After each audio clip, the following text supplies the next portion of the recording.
Thanks for joining me for another edition of Groove with Portia. I'm your host, Portia Booker, and yes, this is my real name.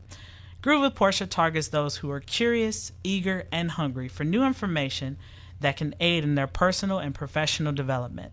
Malcolm X once said, "Education is the passport to the future, for tomorrow belongs to those who prepare for it today." Never stop learning. Be a sponge for the rest of your life. Before I jump into my topic today, I want to start off with a little history lesson. Thanks for joining me in the studio today, Dr. Tameka Ellington, CEO and founder of Entirely Incorporated. Thank you, Dr. Ellington, for joining me today. Thank you so much for the invitation. Yes, so today is National App Day. National App Day is observed annually on December 11th. The word app was listed as the word of the year in 2010 by the American Dialect Society. The purpose of National App Day is to celebrate the importance of apps as they change our collective culture by organically promoting creativity and innovation. They have created thousands of new companies, millions of new jobs, and billions of dollars in revenue. The top 10 apps of 2019 are Uber, Instagram, Airbnb, Netflix, Amazon, YouTube, Dropbox, Spotify, Seamless, which I've never heard of, but it's a food app, and Pocket, which allows you to store articles and things you want to come back to later on your phone. So, Dr. Ellington, do you use any of these apps that I just listed on a regular basis? Yes, I travel quite a bit, and so one of my favorite apps is either my Uber or my Lyft app. I oftentimes will compare the prices of those to see which I can get the better price, and so I toggle between the two of those quite often. Yeah, I don't really use them as much, like unless I'm traveling as well. Right. But I use Airbnb a lot because when I'm planning a vacation or if I'm just doing a little singles only road trip or something, I'll browse through the different places to stay on Airbnb, which when I went to Chicago in March of this year, I used the Airbnb app and I rented a room at this very, very nice apartment in Greektown, Chicago. Oh, nice. And I mean, you had pretty much the whole house to yourself, but I think somebody else had one of the other rooms in the house, in the apartment. And it was in a very nice location. I walked from Greektown all the way to the Millennium Mile. It took about an hour and a half walk, but my feet did not hurt at all. Well, because I went to Foot Locker the day before and I bought some brand new, very comfortable Nikes, which I still wear today. I mean, they make your feet feel like air, and that's key. If you're going to be walking a lot, you need some comfortable shoes. You can't be walking around in combat boots all day, unless that's your style. But hey, Dr. Ellington, what other apps do you use that may not be listed on the top 10 that we listed? I like, there's an app called White Noise. White Noise. Yes, White Noise. And it's an app for sleeping. So they have various white noise sounds that you can use, white, brown, black noise. And they also have nature sounds. So I love to sleep to rain. And so I use that one quite a bit as well. I like that. I'll have to look that up. White Noise. Yes, White Noise, yes. That sounds very relaxing. Probably even if you're reading or studying, that would be very good to have. Yes, it is. And they have it so that, you know how sometimes you have to pay for some of the apps, right? Yes. So with White Noise, they have some items on there that are free. And then, if you want to get, more complicated kinds of things that you want to listen to, or say maybe you want to listen longer, because usually I think they have you listen for, they give it to you for about 90 minutes. Okay. And so after the 90 minutes, then it shuts off. And if you need it some more, you have to kind of restart it. But I believe it's a small fee, and you can pay that and then have access to pretty much all of the sounds that they compose on that white noise app. I love that one. And then I also love, I'm sure a lot of people love these too, the Venmo app, Cash App. Those make banking so convenient. Yes. And now, since I just started up with my business, it's also too, like, for those that are entrepreneurs, it makes our life a lot easier. Yes, Cash App, I think, is one of the best apps that they could have invented. Yes. The only thing I don't like about Cash App is, let's say if the person you want to send money to is not in your contacts. Yeah. I just had this happen where the person who I was sending money to was not somebody in my phone contacts, and I mixed up one letter in their name, and I didn't realize it, and it sent it to somebody else. Thank God the person was very nice and sent it back. So that was very nice, because I'm sure that does not happen often. Yes. And so I was like, oh man, I said, what did I do? So that worked out perfectly in my book, but not very many people get lucky like I do. Yes. My top 5 apps that I use, I'm sure other people are guilty of this: Facebook, Instagram, my bank. I love my bank app because it's the best. Me too. Yep. Spotify. I do use Spotify a lot, especially for podcasts. I do listen to them a lot.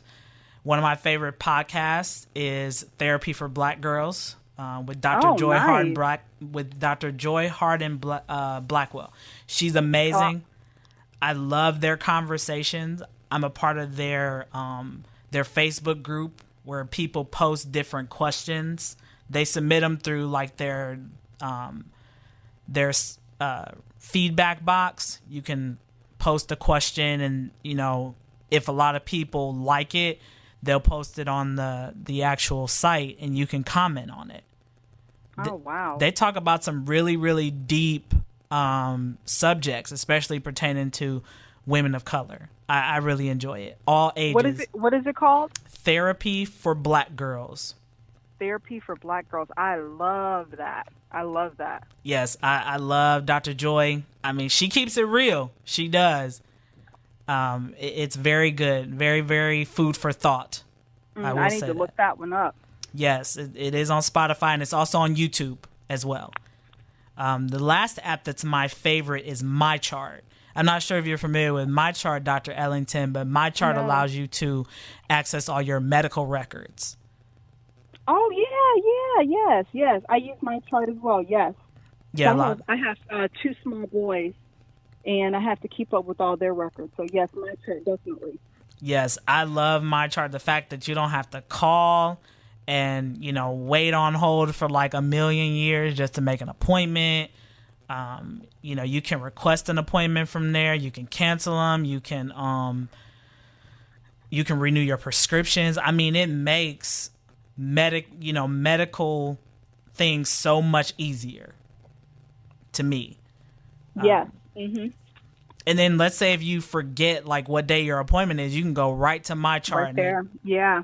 Has the time. You can check in early. That way if you get to your appointment, you don't always have to wait in line if it's a busy area to sit down. You can just hit that check in and then you're good to go. Dr. Ellington, there's some apps to me that should be on the top 10 that are very underrated. Okay. So, like which ones? So the parking apps. Oh, yeah. I mean, you figure, it's Brown season, the Cavs. There's always concerts going on in downtown Cleveland, comedy shows. I mean, people need to park somewhere. Right. Especially if we have, if the Cavs or the Browns are playing a very, very, reputable team, you need places to park for not just the locals, but even the outsiders that come through. Yeah. Another app to me that should be on that list is Ticketmaster. Oh, yeah, that's true. I You're mean, right about that. people buy concert tickets every day. Yep. Whether it's for a concert tomorrow, whether it's for something a couple months from now. Another one should be Expedia. Oh, yeah, I definitely. I look on Expedia even when I know for a fact I'm not gonna buy a plane ticket, but if I'm considering maybe going out of state around a certain time, like I try to look at flights a year in advance, especially if I'm going to travel internationally. Yes. Mhm. Like my cousin lives in Japan, and I was just kind of looking at flights to see, okay, well, what are the flight prices around this time of year? Just so I can gauge. And then you can look at multiple things on that app. Right. It's not just looking at flights. You can look at hotels, you can look at car rentals, all that good stuff. I think one of the best things about apps, when I worked in TV, I was able to watch all the competing news stations' stories before I went into work. Oh, yeah. And even our newscast as well. That way I kind of had a heads up on what we're going to put in our newscast for the next day, what else is kind of going on in the city that if we don't have enough content, we can kind of just take something from there. So I really enjoyed that. Very much so. Dr. Ellington, how much time do you think you spend using apps every day? Oh, geez. I know I use them. I know that I use them every day. Different ones every day. You remember you were saying something about the bank app, so I think I'm on that one the most often. Checking my account pretty much every day. Let's see. Like I said, the white noise, I use that one even every night. Those are the two that I pretty much use every single day are those two. I always use I love Pandora, and so I use Pandora pretty much every single day. But I spend, I would say, not very long, but it's consistency. Like every single day I'm on my bank app. Every single day I'm using the white noise, or, every single day I use Pandora. I mean, I use that one for hours. Like on my commute to work, to and from home, I'm always using Pandora. So consistently, those are the ones that I use every day. For me, it's Spotify. I use the YouTube app a lot. Me too. I do too. Especially if I'm driving somewhere and I don't feel like using Spotify. I check Facebook probably once a day, but I'm not on it very long. I would say not even 10 minutes. Same thing with Instagram. My email on my phone, using the app, I think that's the most convenient as well.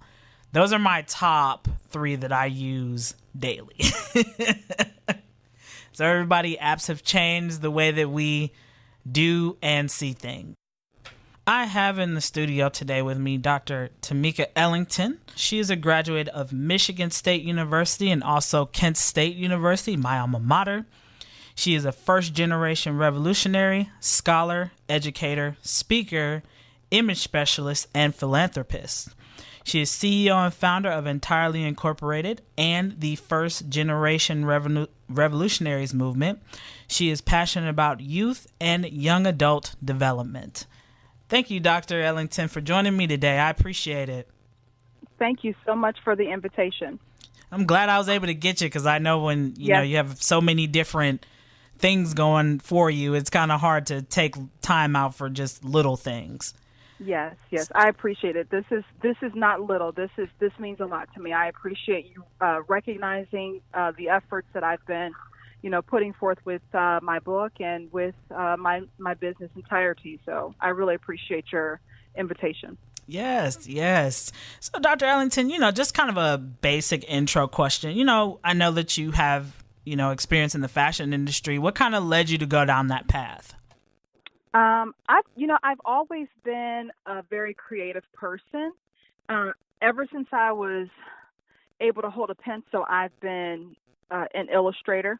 When I first learned that I had a gift with drawing. I wanted to draw for Marvel or DC Comics. That was like the first job that I wanted.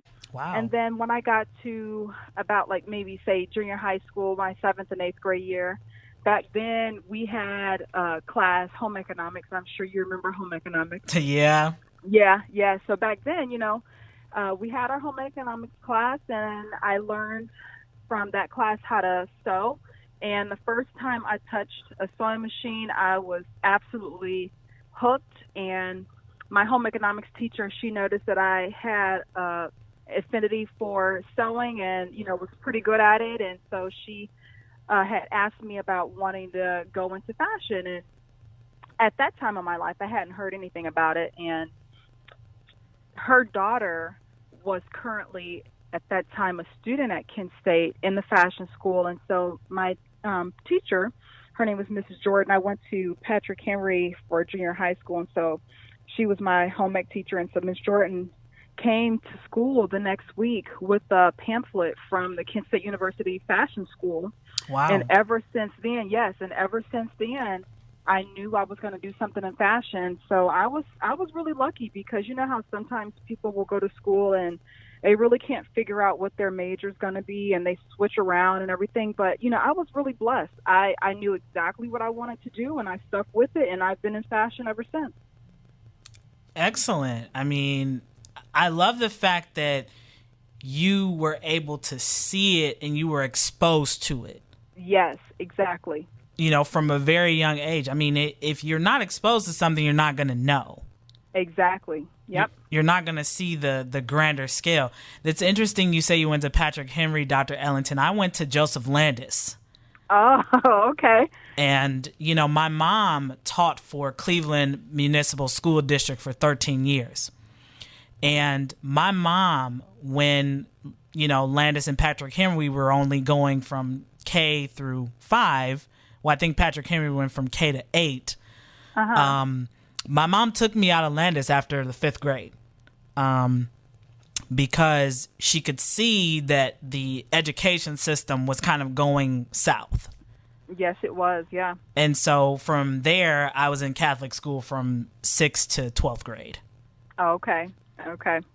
And, while I was in high school, my dream was to be an English teacher when I graduated, because my English teacher inspired me so much, from the English language to all the creative, like you said, creative avenues you can go into from being a teacher. Right. But then once I got to college, that changed the first day. I changed my major to journalism because my friend introduced me to the newsroom and the storytelling that is done through news. Yes. So, it's all about that exposure. I'm glad you were able to get that. And do you still make different pieces of, clothing and stuff, Dr. Ellington, on your free time? Well, yeah, I'm currently still a professor of fashion. I teach at Kent State, and I'm transitioning into an associate dean's position. So I'm on what we call a sabbatical this semester. So sabbatical is when professors will take off a semester or either a whole year to do research. And so I've been working on a couple projects, and one of those has been exhibitions. So not only do I make garments to show to international exhibitions, but I also curate exhibitions as well. And so that's what I've been doing while I've been on sabbatical here.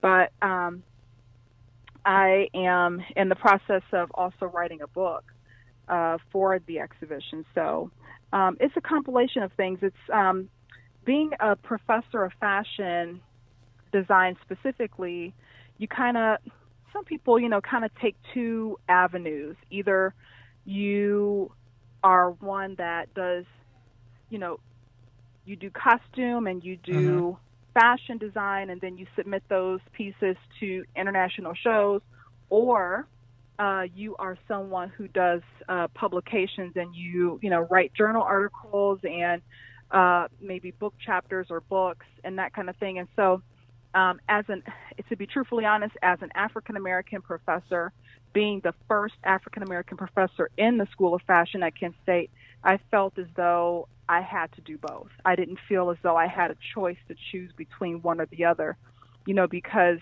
when, as Black people, we have to do extra in order to be Yes. considered equal. And so I not only do I, construct and design pieces, but I also publish as well.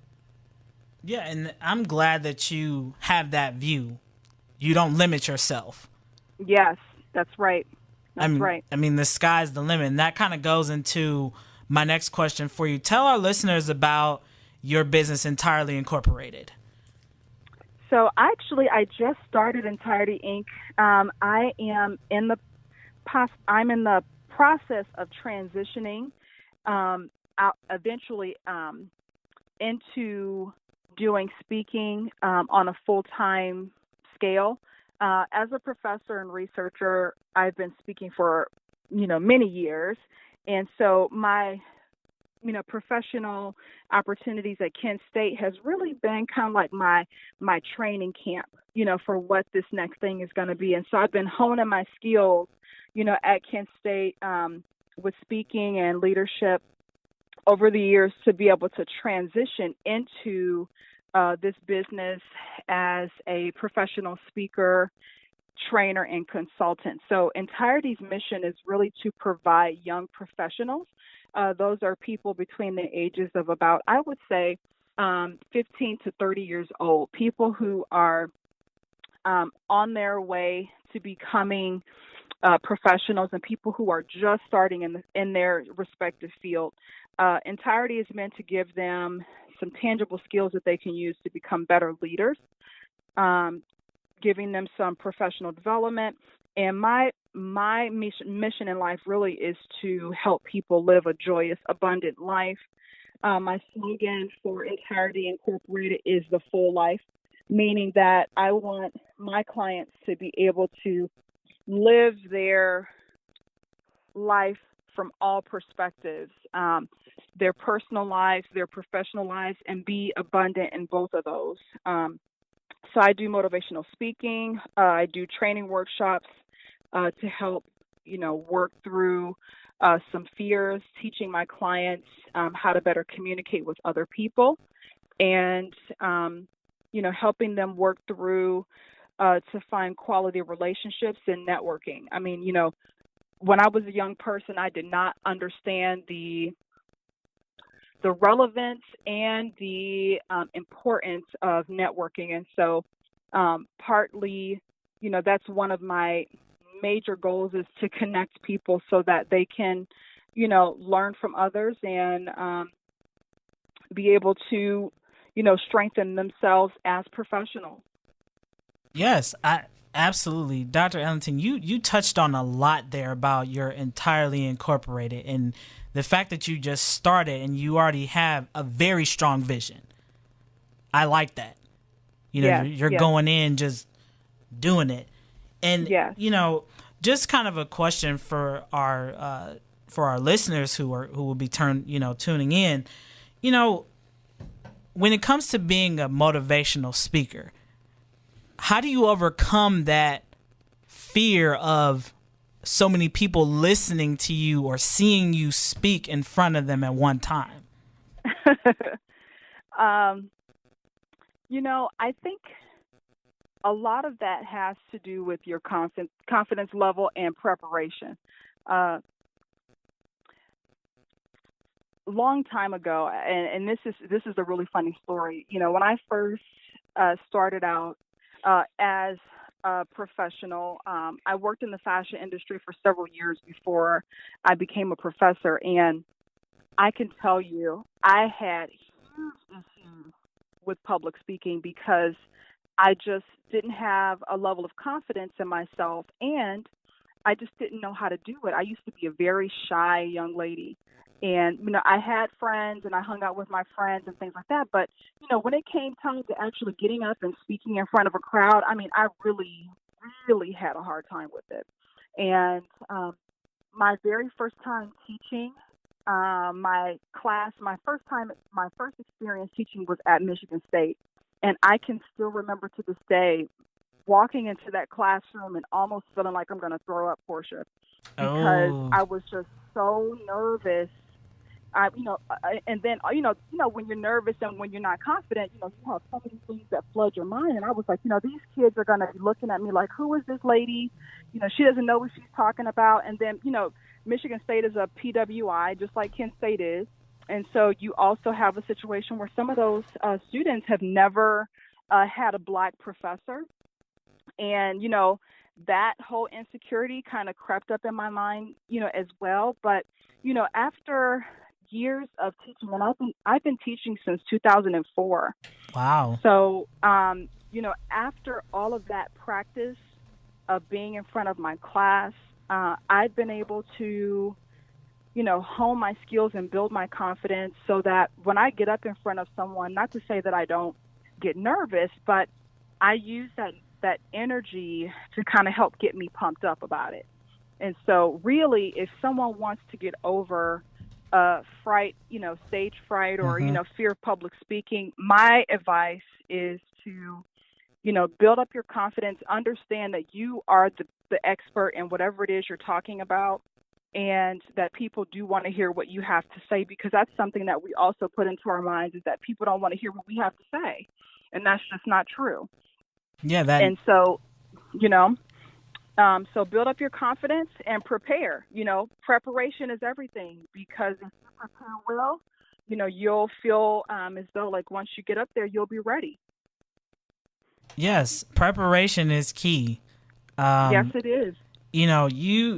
When you talked about your first experience in the classroom teaching and how you wanted to throw up, my God. I had that same experience. Here's a funny story that I've never told anybody.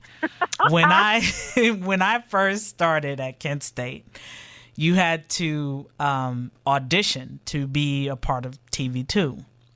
Yes. And me, I was like you. I was not confident. I didn't think anybody would like to hear what I had to say. I was nervous, and I'm glad that I took a class before auditioning for TV2 because it really helped me.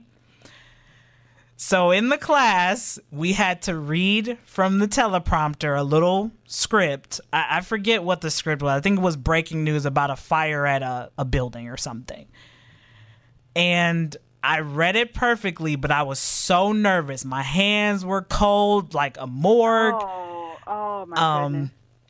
I felt like my throat was closing up because I was so nervous. And and I ended up, Dr. Ellington, I ran out of the newsroom after I was done and hid in the bathroom on the first floor of Franklin Hall. And one of my good friends, I won't name her on air, but she came and into the bathroom. She's like, "Are you okay? You did really good. You're just quiet." And I was like, "Oh, thank you. Now go away." I'm like, let me just die for a minute. And so the next week I went to the TV2 auditions. She worked with me before I even did the audition. Like, she let me come into the studio and practice. So I had an upper hand on everybody else who would be auditioning for a spot on TV2. So I think the following week they released who was going to be on which newscast, which flashcast, and I ended up making it. That's great. And I was like, that's great. I'm like, they picked me? I thought I did terrible. I thought I sounded like a dead cat. I mean, just... And, the one thing that I will say, Dr. Ellington, that you touched on is that you have to do it. That's right. That's right. You can't just read a book. Fear. Yes. Yeah, fear, no fear. You got to get out there and do it. Yeah, especially when you're doing public speaking. You can't read a book and then go in front of people and think, oh, it's just like reading a book. No, you're not reading a monologue. Yep. You have to just do it, like the Nike slogan. Just do it. That's right. Just do it without fear. Dr. Ellington, you said that your slogan for Entirely Incorporated is living a full life. That's right. Can you kind of touch on that? What does it mean to live a full life? Living a full life really means that you don't limit yourself in what you believe that you can do. You step outside the box and you do things that you typically would not be used to doing. Like when we're just talking about, getting up in front of a crowd of people and speaking. You put yourself in situations where you can grow. Because if you keep doing the same things over and over again, your life is stagnant. And so living a full life is giving yourself different challenges that you can have that will be able to take you to the next level. The full life also for me meaning that you are working to, have wealth in your life. As Black people, unfortunately, we still are behind the eight ball when it comes to finances. A lot of us don't know how to take care of finances. A lot of us don't know how to gain finances. A lot of us, and just because we are Black, unfortunately, society still pays us less. And if you are a spiritual person or Christian or something, you were taught that money is the root to all evil, which is so not true. And so I totally believe that living a full life is a personal mission, a spiritual mission, as well as an economic mission. My goal in life is to be able to have a wealth of money that I would be able to give money back to others. If you think about people like, Bill Gates, he makes billions of dollars and he's able to give millions away because he has that resource.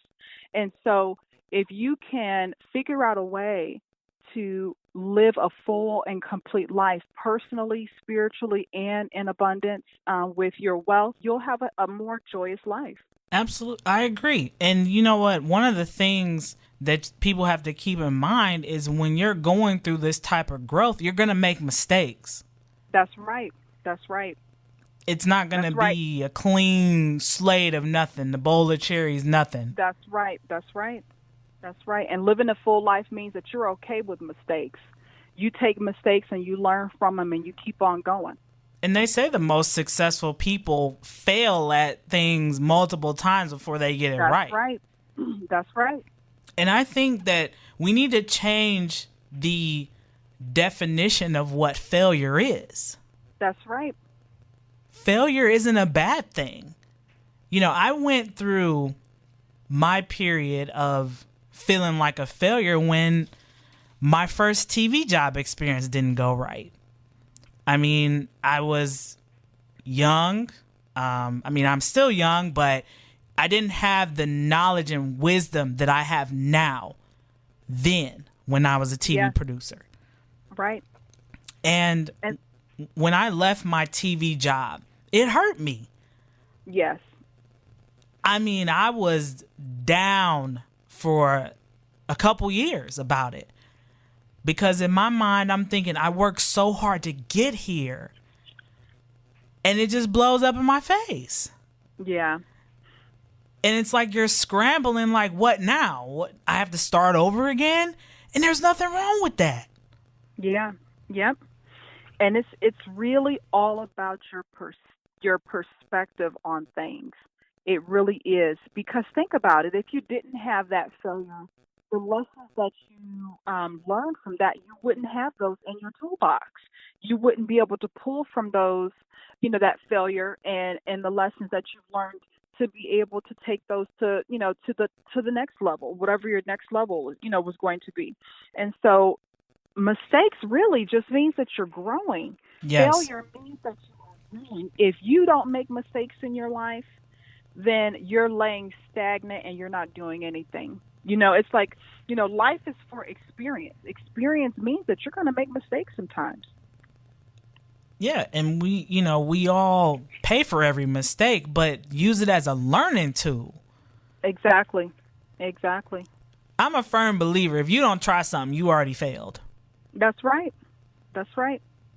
Because I'm a person who loves to chase the experience. It's not always for me about the ending result. I just want that little piece for my toolbox, for my professional and personal growth. That's right. And sometimes I think people don't look at experiences like that. You know, one of my friends told me a quote years ago: if I do what I always did, I'll get what I always got. That's right. That's right. I mean, if you Your friend is exactly right. Yeah, if you see yourself, for example, if you keep getting fired from the same customer service job and then you keep going back to another one, you keep doing the same thing, so you're going to get the same result. That's right. That's right. I mean, how are you going to change the outcome when you keep going back to the same old thing? Two wrongs don't make a right. Yeah. Some people are afraid of change. And change is hard. Yeah. I mean, that's, you know, if you work in the news business, change is constant. I mean, you can have breaking news happen within 5 minutes. Right. You know, and that was another thing I couldn't really do, was the constant shifting and change of story and all that. It just got to be too much for me. But I took my experience from TV and I applied it to my everyday life. So to me, it wasn't really a waste. I got what I needed and I'm going to keep moving forward. Right. Yes, and I think a lot of people have a hard time with that.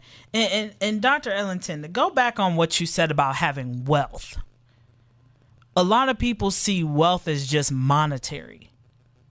Oh, wow. Yes, yes. It's so much more than that.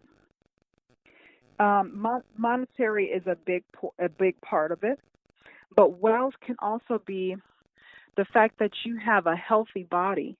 Yes. And, you know, you are wealthy in your body. You are able to use your body because you don't have any sicknesses. You know, you keep yourself together in regards to working out and eating well. Wealth can be family and friends. You know, people say, you know, you have a wealth of love, you know, in your life. People that support you and want to see you do well. So wealth is a compilation of all of those things. Yes, and I think people need to see that. We need to also change the conversation about wealth. It's beyond just monetary. That's right. And in regards to the monetary, there's no shame in seeking that. You know, Yes. Many times people have a lot of shame in the fact that they are seeking money. And you should seek money. And the reason why you should seek money is because once you have money, then you can service other people. You can give more when you have more. Yes, you can. Yes, you can. And I think, too, we need to educate ourselves about finances, especially in the African American community, because yes, we do. In schools, they don't tell you anymore. They don't have, an intro to accounting or, you know, kind of like a life skills class. Right.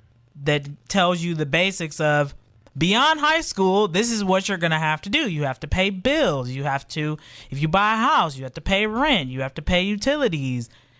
You know, all those key things that a lot of people don't get now once they, you know, out of the nest of high school. And there's so many different resources out here today. I mean, Google is your friend. Yes, right. That's right. I use Google a lot when I'm at work. If I don't understand something, whether it's a medical term or a code, Google. Yes. Google is my lifeline. And I'm sure they would appreciate hearing that. I'm sure. I'm serious. I mean, you have to use Google to your advantage. Since we have it, it's available. It's free as long as you got a cell phone, a tablet, or a computer. Yep. Could you imagine, God forbid, I hope the creators and owners of Google don't hear this. Could you imagine if they made Google have a subscription? Oh, gosh. We'd all be, you know, up a creek. Yep. Because and they there's would so be even much. more wealthier than they are today. Yes. Right, Yes. because it'd be Yes. plenty of people who, indulge and pay for that subscription. I'm sorry, I won't.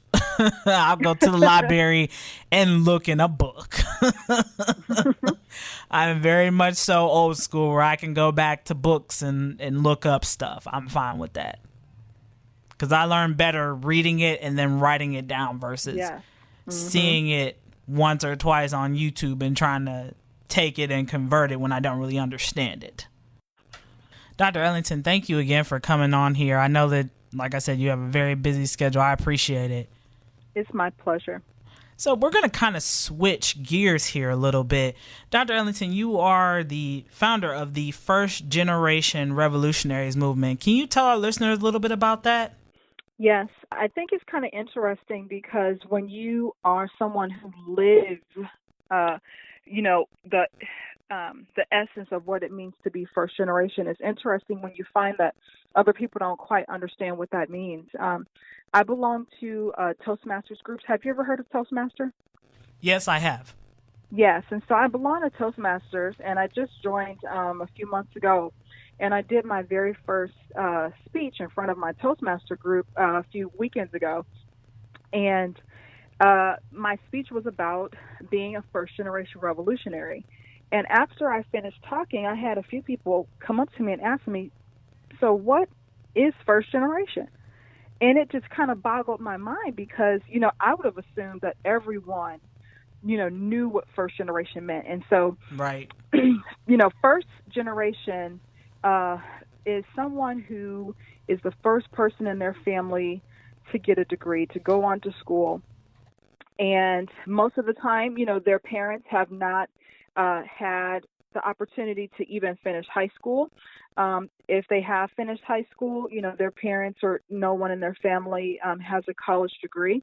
And so they're the first one. And I proudly, wear that badge of being the first person in my family to earn a undergraduate degree and then to, eventually go on and get a PhD. But being first generation comes with a lot of responsibility. Yes, it does. It really does. Being faced with the responsibility of breaking the cycle of poverty in your family, because a lot of first generation, about 50% of people who are first generation also come from low income backgrounds. So there's a heavy load that people who are first gen kind of, take up. And they become almost kind of like the start of the way out of that generational curse of poverty that many of us, in the African American community face. And so the First Generation Revolutionaries movement is a campaign that I put together that will offer professional development, networking opportunities, and also a structured mentoring opportunity for people who are first generation. So that particular part of the business, the First Generation Revolutionaries movement, is specifically for catering to people who are first gen.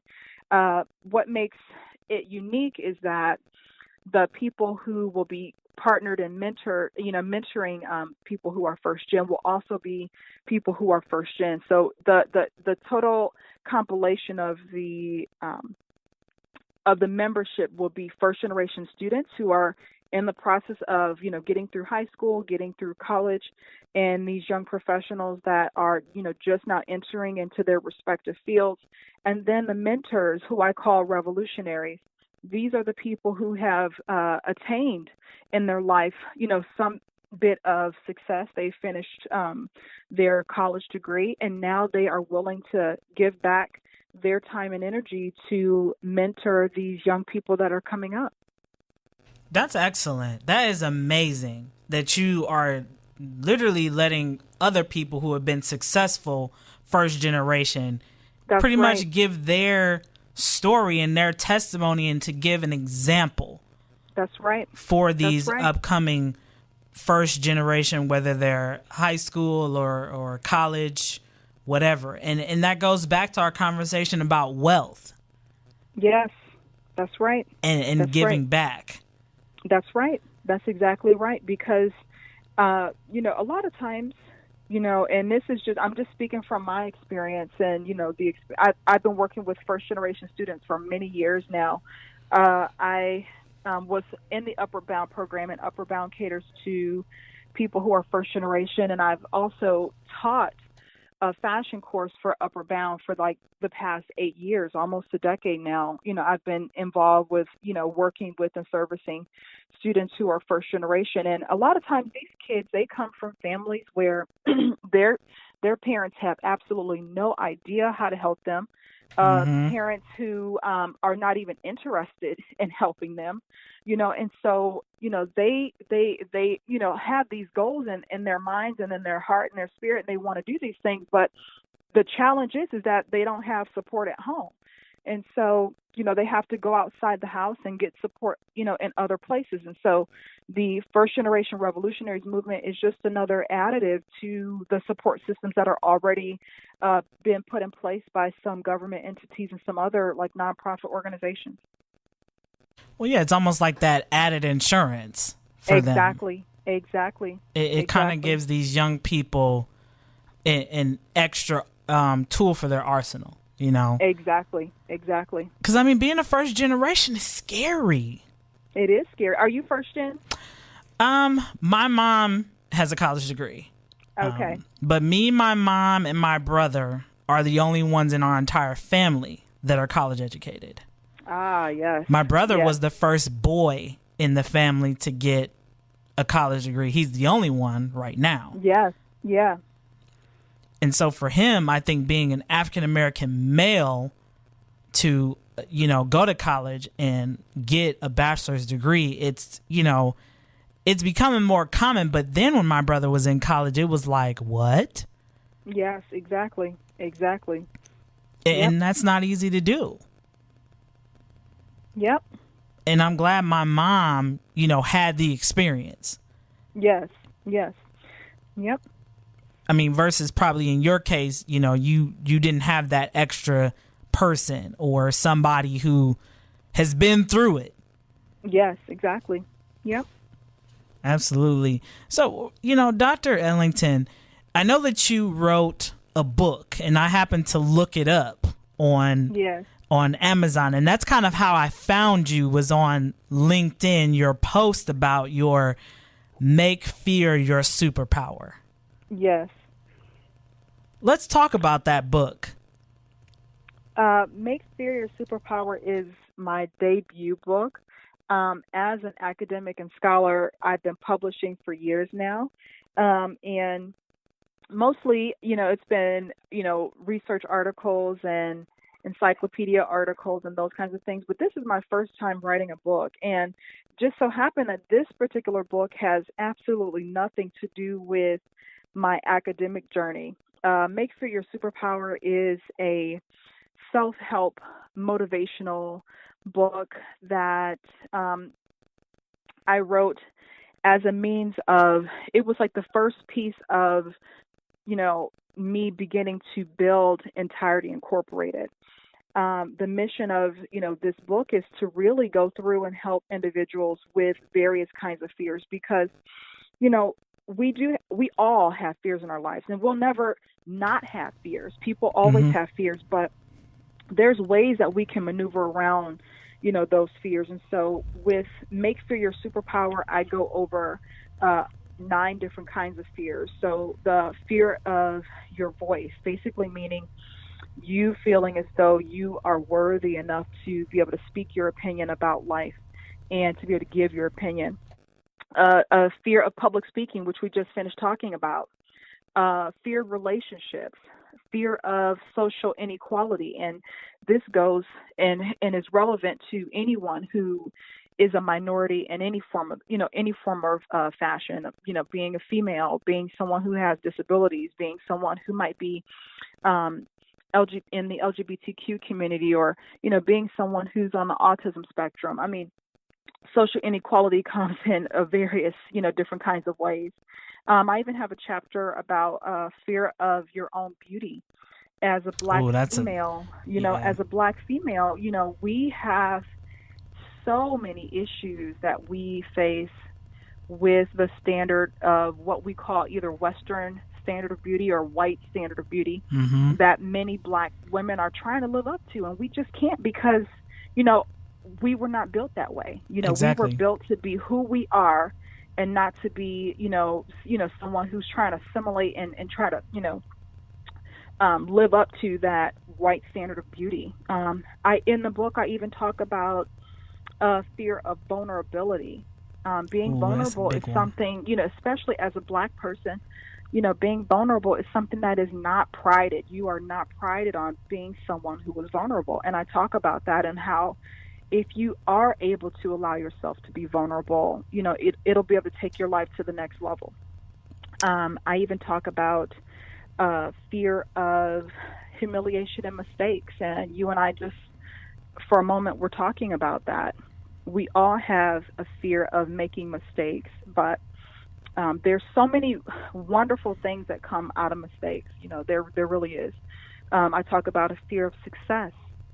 In that chapter, I also talk about not only just the fear of your own success, but a fear of other people's success. You're afraid that other people are going to outdo you, or, Mm-hmm.